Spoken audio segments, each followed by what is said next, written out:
ABP reporter देख रहे हैं आप और बहुत स्वागत एक बार फिर आप सबका। इस समय लगता है कि हिंदुस्तान की जनता पर एक तरह से ट्रिपल अटैक हो रहा है और तीनों ही मुश्किलें एक दूसरे से जुड़ी हुई हैं।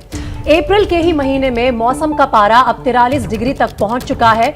देश में कोयले की कमी भी हो गई है, जिसकी वजह से बिजली संकट पैदा हो गया है। और इसी से जुड़ी बड़ी खबर जो इस वक्त आ रही है वो ये है कि रेल मंत्रालय ने कोयला संकट को देखते हुए एक बड़ा फैसला लिया है।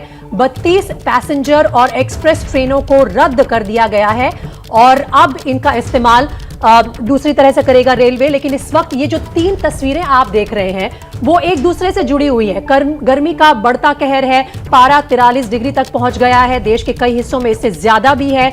और साथ ही कोयले की किल्लत से बिजली संकट बढ़ गया है। चाहे जम्मू कश्मीर की बात करें, चाहे आंध्र प्रदेश की बात करें, 2 से 8 घंटे तक बिजली की कटौती देश के कई हिस्सों में लोग हर रोज झेल रहे हैं।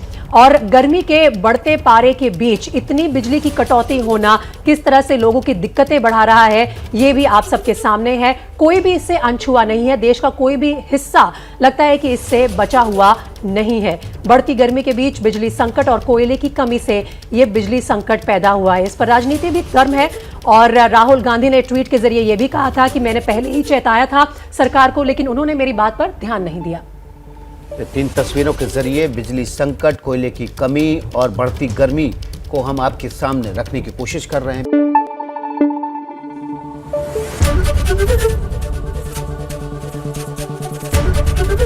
एबीपी न्यूज आपको रखे आगे।